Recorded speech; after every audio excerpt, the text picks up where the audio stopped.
완두로서 적합평가다. 니은 디귿이죠. 왜냐하면 기억 한 세대가 짧고요. 니은 자손의 수가 많고요. 디귿 대유 형질이 뚜렷하고 리을 의도대로 교배할 수 있죠. 자가냐 타가냐. 4번 둥근 완두 혹은 둥근 모양 혹은 둥근 다 맞아요. 잡종 1대의 유전자형을 쓰시오. 대소 생식세포의 유전자형을 쓰시오. 대소 생식세포인데 생식세포는 대 아니면 소. 두 가지가 생식세포 만드는 거잖아. 네. 내가 가진 것 중에 생식세포 만들면 아까 이거 아니면 이거 만들 수 있다. 왜냐면 두 개 가졌지만 쪼개서 넣어야 되니까. 이해되셨나요?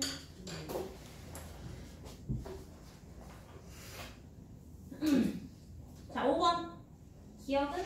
대문자 대소 기억이 대소 니은이 대대 디귿이 대소 리을이 대대요. 아니 소소요. 대소, 대대, 대소, 소소죠. 그럼 니은은 노란색, 디귿이 노란색, 리을이 초록색. 여기서 알 수 있는 사실. 열성이 발현되려면 순종이어야 돼, 잡종이어야 돼? 순종. 열성은 무조건 순종이어야만 발현될 수 있다. 왜? 우성 유전자가 하나라도 있으면 무조건 우성 발현이잖아. 그렇죠? 우성이 없어야지만 발현된다는 거니까 그 말인즉슨 열성에 대해서 순종이다. 3번 몇 대면? 3대 1. 이게 3대 1이라면 400개 중에 노란색은? 300개가 있어야 된다. 선생님. 근데 완두가 뭐예요? 완두 콩. 예를 들면 요즘은 넣어준지 모르겠는데 볶음밥이나 짜장면에 들어가 있는 초록색 콩. 그거구나. 짜장면은 들어가 이렇게 짜장면에 이러면 들어가. 나오는 거. 그거는 완두콩이고. 그게 완두콩. 완두콩이랑 완두랑 똑같은 거구나. 네, 그런 거예요. 그러네. 근데 너가 생각하면 똥나면서 나오는. 자, 그래서 32페이지 넘어가 볼게요. 맨델이 이러한 실험을 하던 과정 중에 여러분의 궁금증처럼 저렇게 발현이 되는 성질에 대해서 몇 가지 안 이루어지는 성질이 있을 수도 있지 않냐 이런 태클이 들어올 수 있어. 그래서 이 실험에는 가정이 필요한데 이렇게 될 것이다 라고 가정해놓고 실험을 진행해요. 보통 여러분들 수학에서도 예를 들어서 소인수분의 결과 2와 5만 가지고 있다면 얘 10의 배수다 라고 얘기를 하잖아요. 그렇죠? 이렇게 가정을 해놓고 시작해서 결과적으로 2와 5만 가지고 있는 애들은 다 10의 배수를 만들 수 있는데 2와 5 외에 2와 5 중에 하나를 빼고 다른 걸 넣었어. 그럼 10의 배수가 아니게 되죠. 네. 그렇죠? 이렇게 가설을 입증하는 과정에서 아닌 결과, 예외의 결과를 발현하면 그 가설이 틀렸다라고 하는 그런 논법이 있어요. 보통 실험은 이런 식으로 가설을 먼저 세우고 이 가설이 맞게끔 실험을 진행해. 그래서 결과가 맞으면 가설도 맞는 거, 결과가 틀리면 가설도 틀린 거 라는 식으로 진행이 되는데 이때 맨델이 세운 가설이 나와 있어요.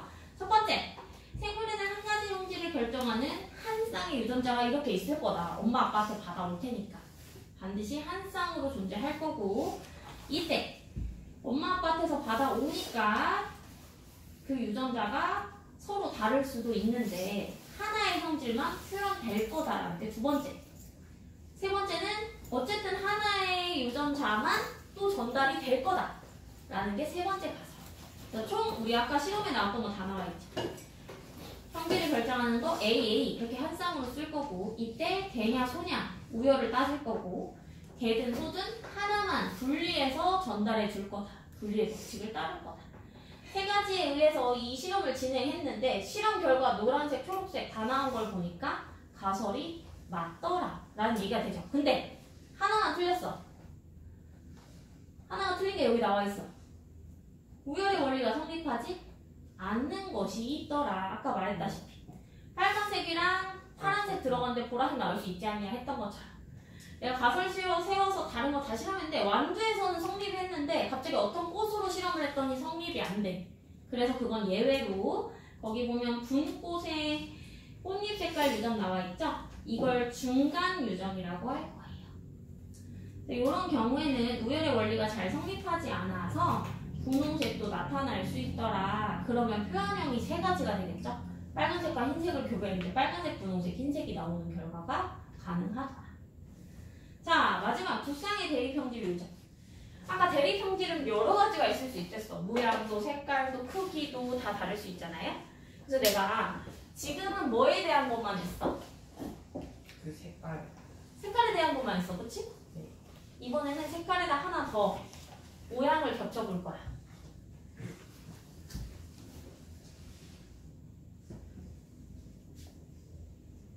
이거 지워도 되지. 네. 자, 노란색이면서 매끈한 완두가 있고요. 초록색이면서 쭈글쭈글한 완두가 있어요. 대립형질 몇 가지 썼어요? 데이트 두 가지요. 노란색이면서 매끈, 초록색이면서 주름진 거 쓸 거야. 노란색 방금 전에 대문자 알 썼고 초록색 소문자 알 썼어요. 이게 대냐 소냐에 따라서 우선과 열선이 무조건 결정되는 게 아니야. 잡종 1대를 보고 결정하셔야 돼요. 근데 보통 책에는 대문자를 우선으로 많이 구성해 놨거든요. 계산하기 쉬우라고 그렇게 해놓은 거지 약속이 아니에요. 자, 그 다음에 매끈한 거, 주름진 거 이런 식으로 해볼게요. 자, 그러면 얘 유전자형 순종으로 적어주세요. 어떻게 적어요? RRYY. 어? 대문자. 대대수. 대문자. 대대. 대문자. 대대. 얘는 소소. 소소가 되겠죠. 자, 얘네들이 수분을 할 거예요. 얘가 줄 수 있는 생식세포는 어떻게 되어 있어요? 대문자 R, 대문자 Y. 얘는 소문자 R, 소문자 Y. 이라는 생식세포를 만들 수 있죠. 둘을 결합시켜야 돼요. 그러면 얘는 이렇게 생긴 생식세포, 얘는 이렇게 생긴 생식세포니까 둘이 만날 때 얘들아 이렇게 적을까? 이렇게 적을까? 숫자가 맞지 않아요? 이렇게 적어요. 사전식 배열이라고 하거든요. 약속으로 둘이 만나면 사전순으로는 아니고 그러니까 같은 알파벳은 같은 알파벳끼리 묶어서 적도록 되어 있어요. 그래서 두 번째 걸로 적을 거고요. 그러면 순종이야 잡종이야? 잡종이죠. 잡종이야. 자, 여기에서 내가 방금 우열의 원리 배우고 왔으니까 여기도 우열의 원리 따져야겠죠. 자, 앞에 거 먼저 우열 따져볼게요. 노란색과 초록색 아까 했을 때 누가 우열이야? 우선이었어? 노란색이 우선이었어. 그럼 얘는 일단 노란색이어야 돼. 그리고 나서 모양을 봤더니 모양이 이렇게 태어나더래요. 그럼 뭐야? Y가 대문자 Y. 대문자가 또 우선이네요. 따라서 얘는 노란색이면서 매끈한 완두가 나오긴 했는데 둘 다 노란색 매끈한 거지만 유전자형 같아 달라? 달라요. 유전자형은 다르지만 표현형이 같은 완두 두 가지를 얻은 거예요. 자, 얘 자가수분 해볼게요. 자, 여기서부터 이제 머리를 잘 쓰셔야 돼요. 생식세포 몇 가지 만들 수 있을까요? 경우의 수! 6가지요. 생식세포 6가지? 잠시만요. 네 가지? 5가지. 5가지? 어떻게 5가지 맞는 것 같은데. 12가지. 자, 여러분들이 경우의 수 단원을 만약에 공부하셨다면 이렇게 풀어야 되고요. 안 하셨더라도 제가 방법을 알려드리자면 어쨌든 둘은 서로 대립 아니고 다른 형질이죠. 이쪽과 저쪽은 다른 형질이에요. 이쪽 형질도 부모 중에 하나만 줄 거고 이쪽 형질도 부모 중에 하나만 줄 거예요. 그렇죠? 그러니까 여기서 선택할 수 있는 게 지금 2가지 중에 하나. 여기서 선택할 수 있는 게 2가지 중에 하나야. 그러면 얘 자리에 올 수 있는 게 2가지, 얘 자리에 올 수 있는 게 2가지. 총 몇 가지? 4가지의 생식세포를 얻을 수 있다. 요렇게 푸는 게 경우의 수거든요. 자, 그러면은 경우의 수가 맞는지 한번 만들어 볼게요. 자, 앞에서 선택할 수 있는 거 대문자. 아니면 소문자죠. 그럼 대를 선택했다고 쳐봐. 뒤에서 선택할 수 있는 거 대문자 아니면 소문자 선택할 수 있어요. 얘도 마찬가지로 소문자 선택했으면 대문자, 소문자 선택했으면 소문자 선택할 수 있어요. 말고 자가수분이랬어요. 그럼 얘도 마찬가지죠. 자, 이거 가지고 내가 교배를 할 거예요. 자, 교배를 한다고 하면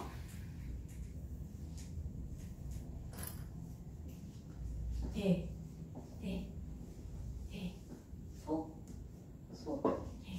소, 소가 있어요. 크가 없네. 자, 여기는요, 대대대대예요. 그쵸? 네.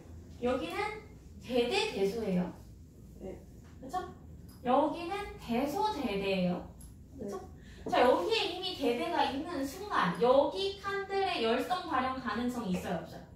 없어요. 열성은 무조건 순종일 때만 발현이랬죠. 얘가 대를 가지고 있는데 열성 순종 만들 수 있어? 아니요. R이든 Y든 열성 순종 만들 수가 없어. 그럼 여기는 무조건 다 우성 발현이죠. 그럼 여기서 나올 수 있는 애들은 다 매끈하고 노란색. 노란색이어야 돼요. 앞에 게 노란색이니까 노란색 먼저 쓸게요. 네. 얘는 얘도 너무. 이런 식으로 따지자면 얘들아, 여기 총 빈칸이 몇 개야? 16개. 16개야. 그럼 내가 이렇게 나열을 하자면 이 칸 안에 몇 대 몇 쓴 총 개수가 16으로 차져야 돼. 그렇지? 이 16으로 차질 때 표현형의 비를 따져볼 거야. 자, 표현형으로 나올 수 있는 건 일단 종류가 몇 가지가 있을까? 노매. 노주. 노주, 초매. 초매, 초주. 초주. 노란색에 매끄럽거나 노란색인데 주름 졌거나 초록색인데 매끄럽거나 초록색인데 주름 졌거나 말고 다른 가능성 있어요? 없어요. 없죠. 자, 요걸로 표현형의 비를 나타냈을 때 총 16개를 집어 넣으셔야 돼요. 몇 대 몇 대 몇일까요?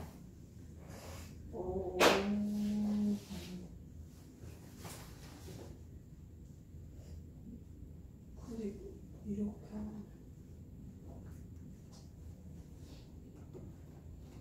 되게 있으니까.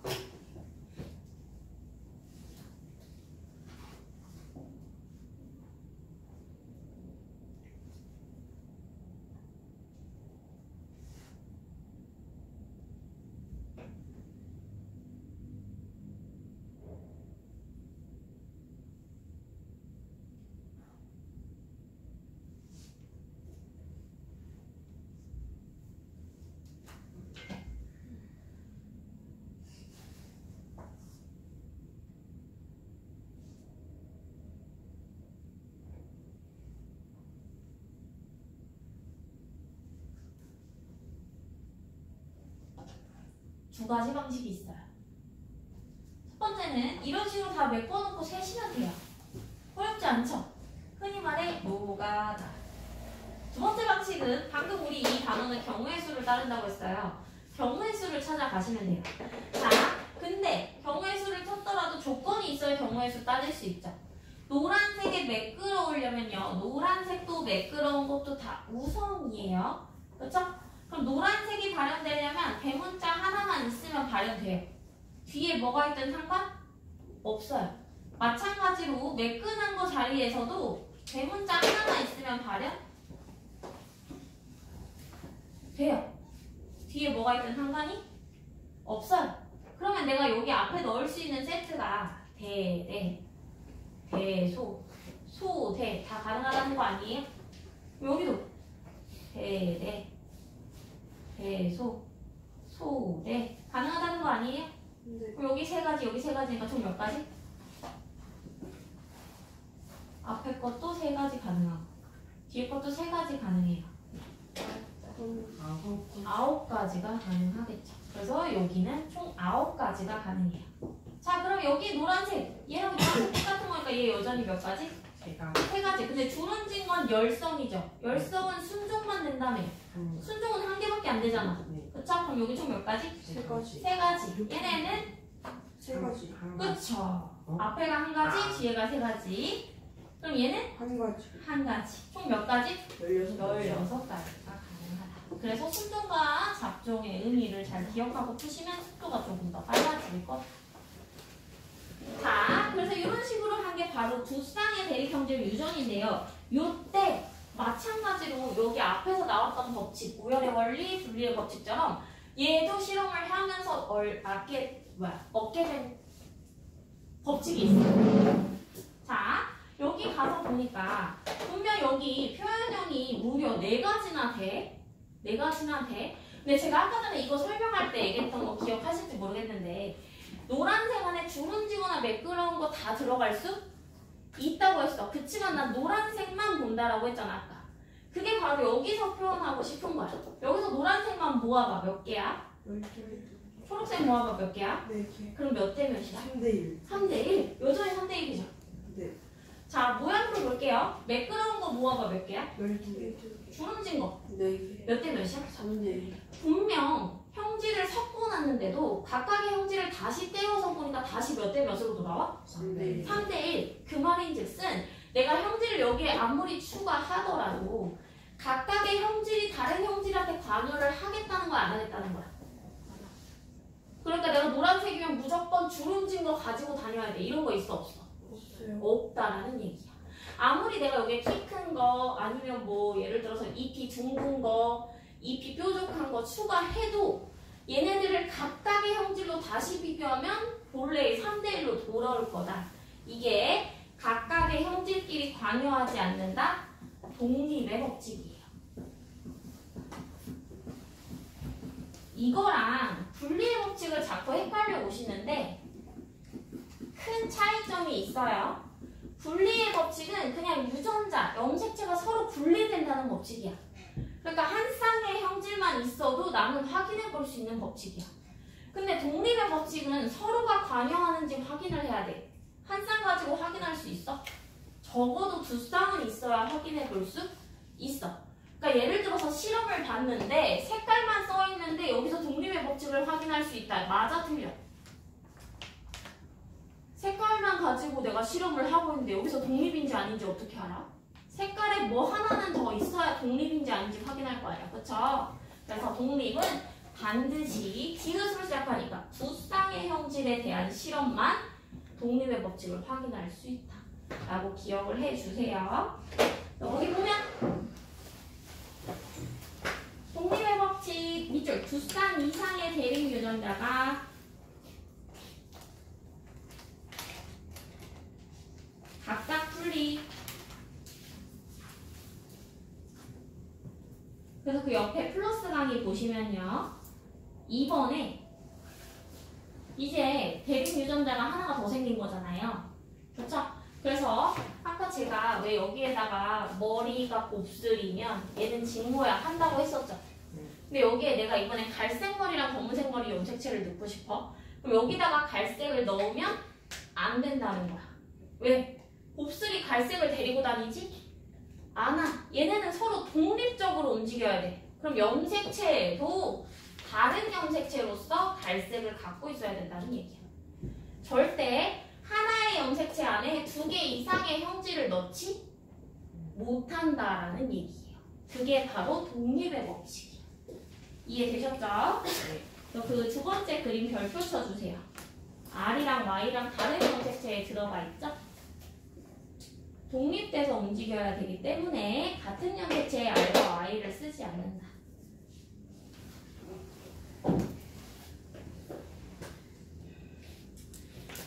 쪽 풀어주세요.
다 하신 분들 34쪽, 35쪽 쓰시면 돼요.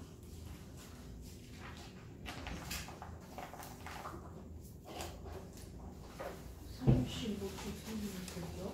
34, 30.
첫 번째 빈칸. 무슨 법칙? 두쌍 이상이라고 적혀 있었으니까 독립의 법칙일 거예요. 이때 각종 이대에서 얻은 표현형은 몇 대 몇 대 몇 대 몇? 9대 3대 9대 3대 3대 1.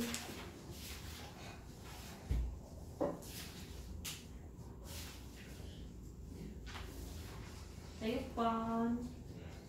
OX, OX, OX. 7번의 기억. 대수, 대수. 대소, 대소. 니은. 대대. 대대.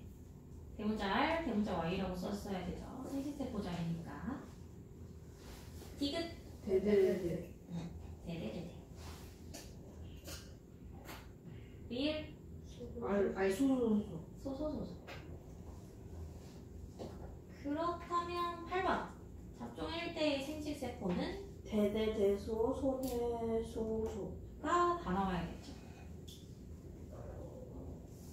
9번.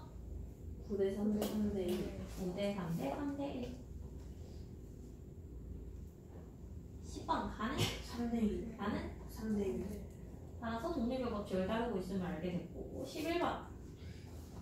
대소소소, 대대소소. 그쵸? 대문자 R 하나만 있으면 다 된다는 거거든요. 근데 초록색이 나오려면 순종의 열성이어야 되니까 소소만 있어야 돼. 그래서 대문자 R, 대문자 R, 소문자 Y, 소문자 Y거나 대문자 R, 소문자 R, 소문자 Y, 소문자 Y거나. 12번 몇 개? 300개. 그래서 지금 34쪽부터 시작해서 내신 속도 여기서 풀고 갈 거거든요. 39쪽까지 풀고 치시면 돼요.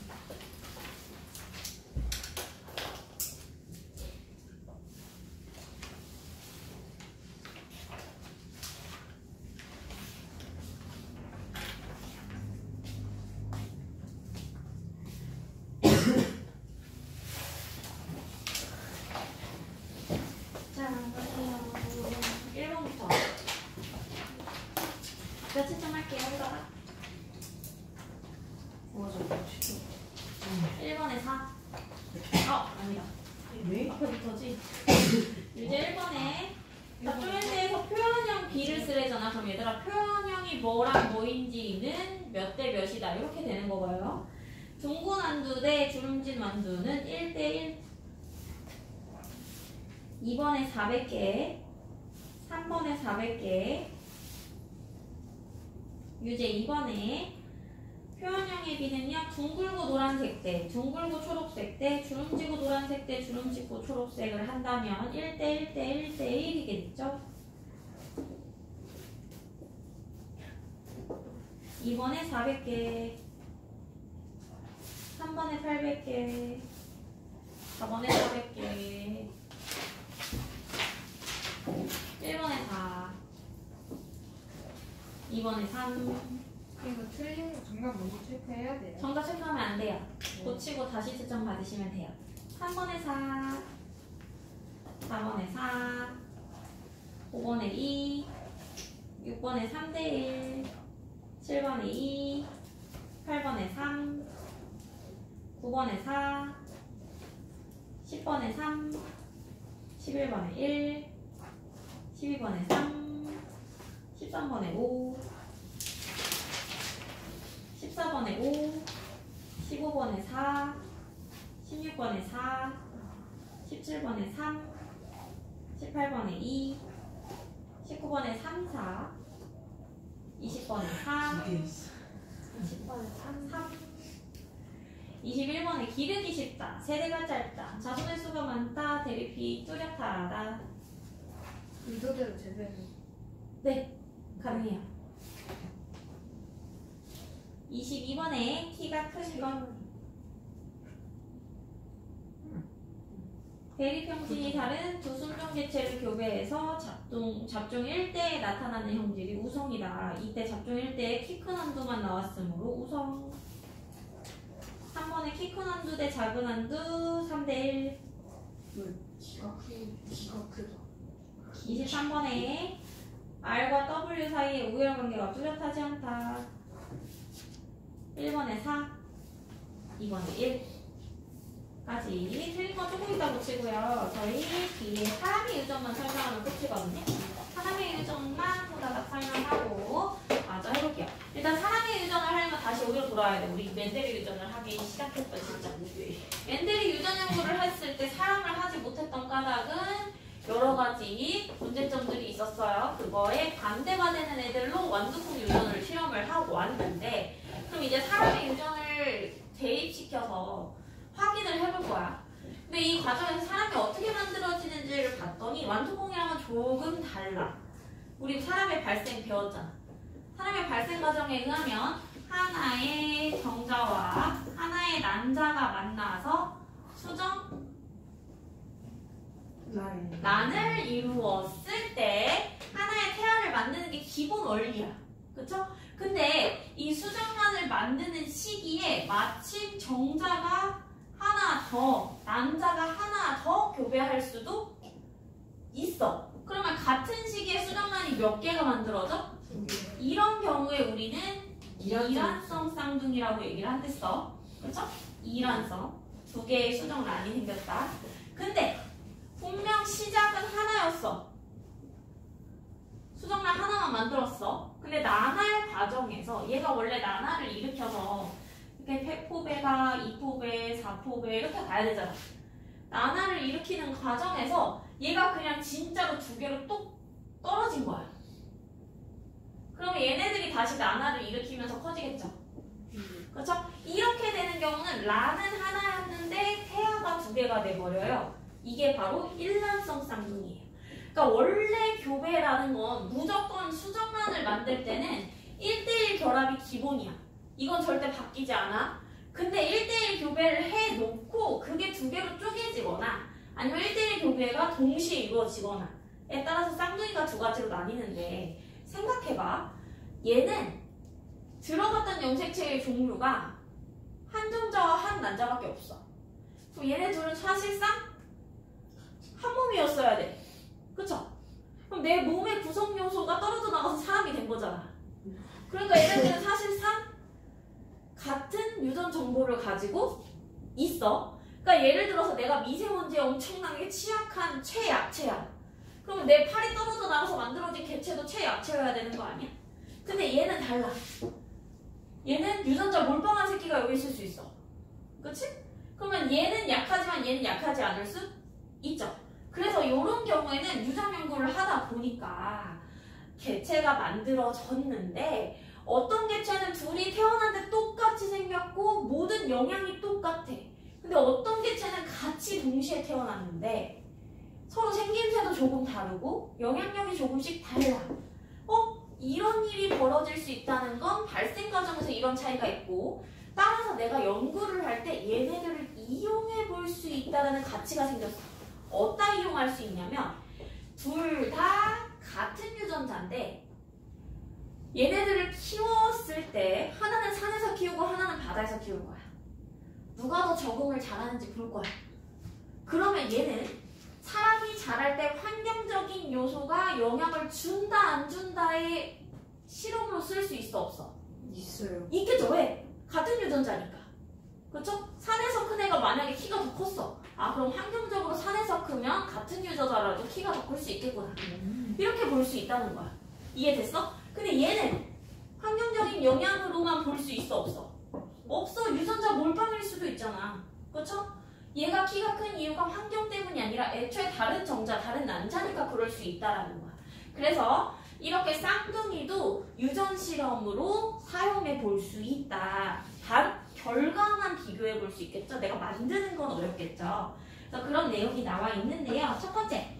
자, 사람의 유전 연구가 어려운 까닭, 세대가 길다, 자손이 적다. 이거 아까 반대로 나올 거라고 얘기했죠? 다시 별표 쳐주세요. 교배 실험이 불가능하다. 대유 형질이 복잡하다. 곱슬과 직모 사이에 방곱슬도 있고.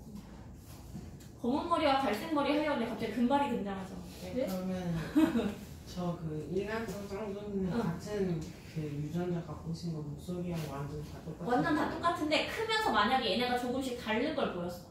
태어났을 때 완전 똑같이 움직였는데 한 4살 정도 됐더니 뭔가 얘네가 성격이 달라 보여. 이런 건 얘네들한테 작용한 부모의 손길이나 환경이 달랐다는 얘기가 되는 거겠지. 그러니까 100%는 아니라도 거의 90%는 환경적인 영향이 컸다라고 입증할 수 있는 사례가 되겠죠. 그래서 사람의 유전 연구 방법은 총 4가지로 나뉜대요. 첫 번째, 가계도 조사는 나의 계통을 조사해보는 거야. 나의 할아버지를 봤더니 할아버지가 뭐 처음부터 B형을 갖고 있었어. 우리 집은 B형을 갖고 태어나게 되겠구나. 뭐 이렇게 되는 거지. 이해됐어요? 할아버지로 봤더니 우리 할아버지 시력이 4.0이래. 그러면 내가 눈을 좋게 타고 났겠구나. 4.0이요? 몽골인 시력 막 이런 거 있잖아. 이해되셨나요? 그래서 이런 식으로 되어 있고요. 자, 가계도 조사 밑줄 한번 그어보고 갈게요. 여러 세대가 특정 형질을 가진 집안. 그래서 거기 보면 유전자의 전달 경로를 알 수 있다. 밑줄. 누구한테부터 유전이 됐는지, 나의 좋은 유전자는 누구한테 온 건지, 나쁜 유전자는 누구한테 온 건지 시시비비를 따질 수 있겠죠. 그리고 앞으로 태어날 자손들이 비염이 있을지 없을지 예측해 볼 수 있겠죠. 자, 그 다음에 쌍둥이 연구. 방금 얘기했던 일란성과 이란성 나와 있어요. 그래서 일란성은 밑줄 유전자 구성이 같다. 따라서 환경의 영향으로만 차이가 나타난다. 환경만 형질 차이를 나타낼 수 있다. 근데 이란성 쌍둥이는요, 구성 자체가 달라요. 그래서 얘는 2개의 수정란에 밑줄 그어주세요. 수정란 자체가 2개다. 따라서 유전도 환경도 영향을 미칠 수가 있어요. 자, 세 번째, 통계조사는 특정 형질이 나타난 가계도 조사. 그러니까 우리 집안 사람뿐만이 아니라 전체적으로 예를 들어서 뭐 2003년에 태어난 아이들을 다 조사했다. 이런 식으로 보는 거야. 그래서 2003년에 태어난 아이들은 대체로 예를 들면 눈썹이, 속눈썹이 길어. 왜 그럴까 했더니 그 시기에 황사가 심했다. 뭐 이런 결과가 나오는 거지. 이런 게 바로 통계조사. 그래서 거기 보면 사례를 가능한 많이 수집한다라고 되어 있죠. 특정 형질 밑줄. 사례를 많이 수집. 통계적 동그라미.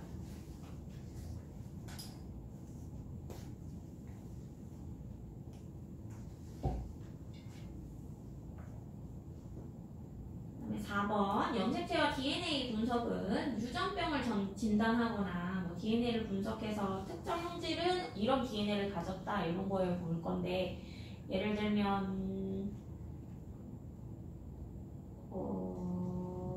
가계도 조사도 사실 이 염색체와 DNA 분석을 토대로 하는 거겠죠. 모든 분석에는 이 염색체와 DNA 분석이 내포되어 있다라고 보실 수 있어요. 어쨌든 염색체가 관여하고 있는 유전입니다. 자, 그래서 이렇게 유전이 되는 걸 볼 건데 이때 플러스 강의에 보면 가계도라는 표현이 있어요. 자, 가계도 조사라는 걸 많이 하게 될 거예요. 이 단원에서는. 그래서 여자와 남자를 보통 여자, 남자 이렇게 기호로 표현을 할 거고요. 연결되어 있으면 결혼해서 자손을 낳겠다 이런 표시예요. 그럼 자손이 태어나면 아래로 내려올 거고 여러분들 도덕 시간에 보셨을 거예요. 1촌, 2촌 셀 때. 그 다음에 여기서 이제 자손이 태어나면 뭐 이런 식으로 또 여자가 태어났다, 여자 태어났다, 남자 태어났다 이런 식으로 볼 건데 이때 이제 유전 형질을 비교해 본다고 했었잖아. 사람의 유전 형질은 예를 들어 사람은 노란색, 초록색 이렇게 할 수는 없잖아. 그쵸? 그래서 뭐가 있나 봤더니 두 가지 형태로 나뉘는 게 크게 나와 있어요. 상염색체와 성염색체 있다고 했던 거 기억나요? 염색체 총 46개 중에 몇 개가 상염색체야?